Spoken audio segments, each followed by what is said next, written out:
Hi friends, welcome back to my channel. ಇವತ್ತು egg dosa ಮಾಡೋಣ. ನೋಡಿ ಎಷ್ಟು ಚೆನ್ನಾಗಿ ಬಂದಿದೆ ಅಂತ. ನೋಡಿ, ಈ ರೀತಿ ಮಾಡಿಕೊಡಿ. ಮಕ್ಳಿಗಂತೂ ಭಾಳ ಇಷ್ಟಪಟ್ಟು ತಿಂತಾರೆ. ದೊಡ್ಡವ್ರಿಗೂ ಸಹ ತುಂಬ ಇಷ್ಟ ಆಗುತ್ತಿದ್ದು.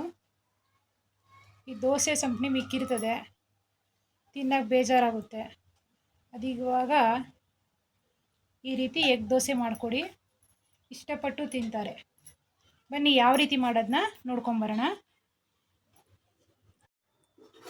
ಎಗ್ ದೋಸೆ ಮಾಡೋಣ. ಅದಕ್ಕೆ ರುಬ್ಕೊಂಡಿರೋ ದೋಸೆ ಸಂಪಣಿ ಇರ್ತದಲ್ವ, ಅದಕ್ಕೆ ಮಾಡೋಣ. ಈ ರೀತಿ ಮಾಡಿಕೊಡಿ, ಮಕ್ಕಳಿಗೆ ಇಷ್ಟ ಆಗುತ್ತೆ.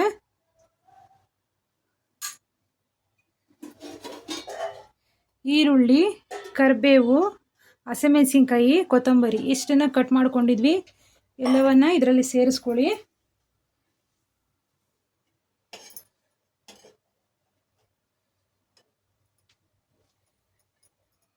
ಈರುಳ್ಳಿ, ಕೊತ್ತಂಬರಿ ನಿಮ್ಗೆ ಎಷ್ಟು ಬೇಕೋ ಅಷ್ಟನ್ನು ಸೇರಿಸ್ಕೊಬೋದು.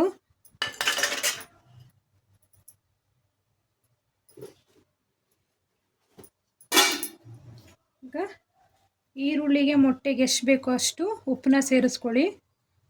ಸ್ವಲ್ಪ ರುಚಿಗೆ ತಕ್ಕಷ್ಟು.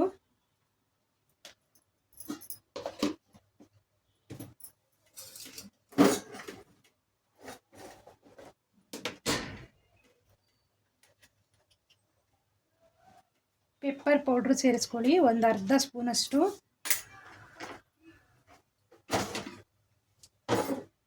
ಈಗ ಮೊಟ್ಟೆನ ಸೇರಿಸ್ಕೊಳ್ಳೋಣ.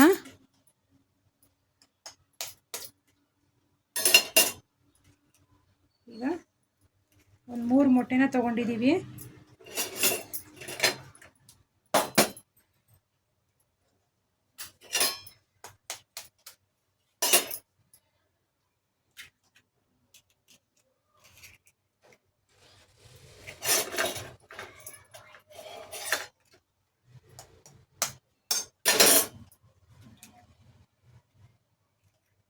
ಈಗ ಚೆನ್ನಾಗಿ ಇದನ್ನು ಮಿಕ್ಸ್ ಮಾಡ್ಕೊಳ್ಳೋಣ. ಈ ರೀತಿ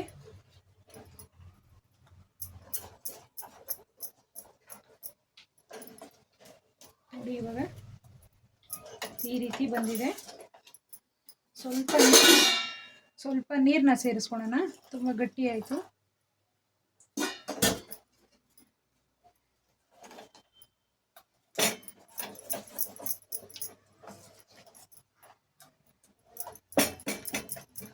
ನೋಡಿ, ಇವಾಗ ಚೆನ್ನಾಗಿ ಕಲಿಸ್ಕೊಂಡಿದ್ದೀವಿ ಅಲ್ವಾ. ಈ ಸಂಪಣಿನ ತಗೊಂಡೋಗಿ, ಈ ಬ್ಯಾಟರ್ನ ತಗೊಂಡೋಗಿ ಈಗ ದೋಸೆ ಮಾಡೋಣ. ಚೆನ್ನಾಗಿ ತವಾನ ಕಾಯಿಸ್ಕೊಂಡಿದ್ದೀವಿ.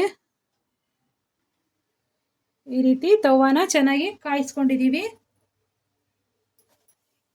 ಈಗ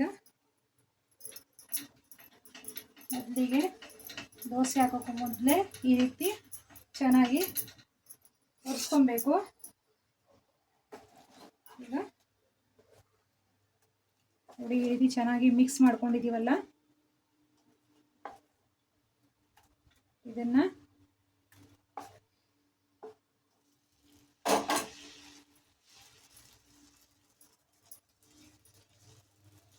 ಈ ರೀತಿ ಹಾಕೊಳ್ಳಿ.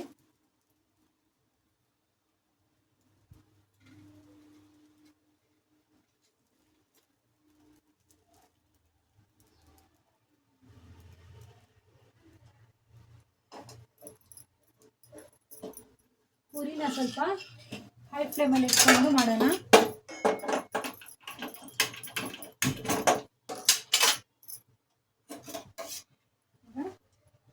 ಸ್ವಲ್ಪ ಎಣ್ಣೆನ ಸೇರಿಸ್ಕೊಳ್ಳೋಣ.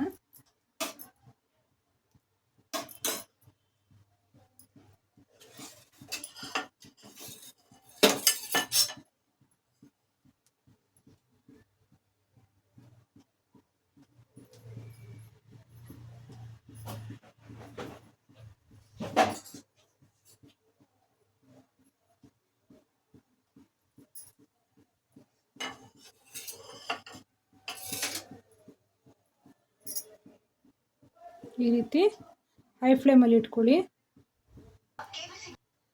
ನೋಡಿ ಇವಾಗ ಈ ರೀತಿ ತಿರುಗಿಸ್ಕೊಡೋಣ. ಎರಡೂ ಸೈಡಲ್ಲೂ ಬೇಯಿಸ್ಕೊಬೇಕು.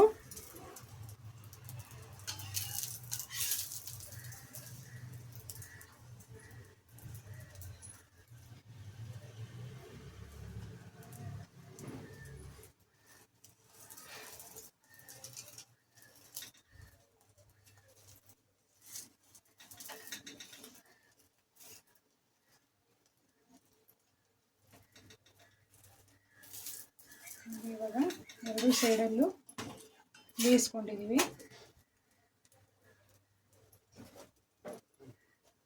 ಈಗ ಇನ್ನೊಂದು ದೋಸೆ ಹಾಕೋಣ.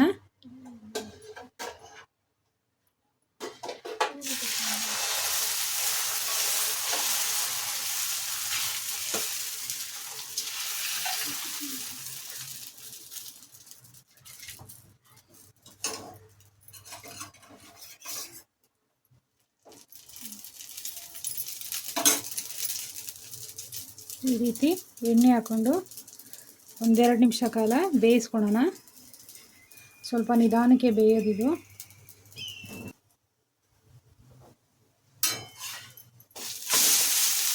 ನೋಡಿ ಈ ರೀತಿ ಎರಡೂ ಕಡೆನೂ ಬೇಯಿಸ್ಕೊಬೇಕು.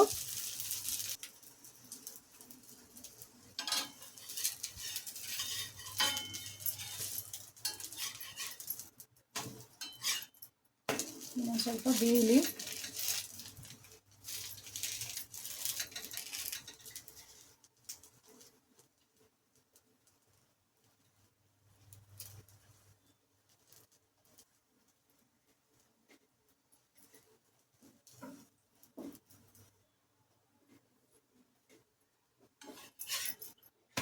ನೋಡಿ ಇವಾಗ ಆಗಿದೆ ಇದು.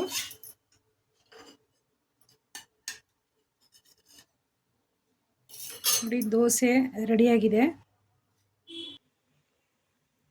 ನೋಡಿ ಎಗ್ ದೋಸೆ ಸವಿಯಲು ಸಿದ್ಧವಾಗಿದೆ. ನಮ್ಮ ಚಾನಲ್ನ ಸಬ್ಸ್ಕ್ರೈಬ್ ಮಾಡ್ಕೊಳ್ಳಿ. Thank you for watching this video.